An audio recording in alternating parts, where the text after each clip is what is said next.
The minor opposition People's Party is in crisis mode over a widening and potentially devastating scandal. The party is still trying to regroup after a disappointing showing in last month's presidential election, is facing allegations of trying to smear Moon Jae-in, the then leading candidate, who would go on to become president. Kim Min-ji reports. It's being called the biggest crisis in the party's history. Seoul prosecutors on Wednesday issued an arrest warrant for a member of the minor opposition People's Party, Lee, who did some campaign work for the People's Party, is suspected of making false claims about President Moon Jae-in during the presidential race last month. Just days before the May 10th election, the People's Party said President Moon's son had received special favors when applying for a job in the public sector in 2006. The evidence was a voice recording of someone claiming to be a former classmate of Moon's son. But during questioning, he reportedly confessed that she had fabricated the recording.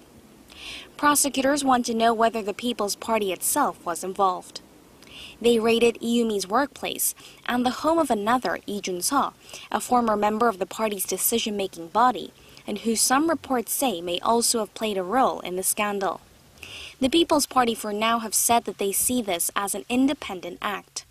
People's Party lawmaker Lee Yong-ju held a press conference on Wednesday, where he revealed text message exchanges between the two suspects that indicate the deception was the work of Mi alone. I apologize once again for not being able to check this issue in advance.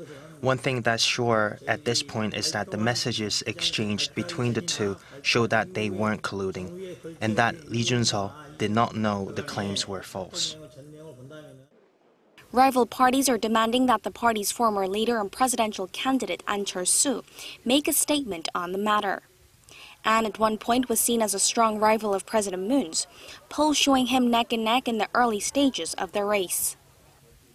The People's Party's interim leader Park Ju-sun said in a radio interview that if the party as a whole is shown to have been involved in any way, it will have to disband. Besides the probe by prosecutors, an investigation team has been launched within the party, which has promised a thorough investigation into the matter. Kim Min-ji, Arirang News.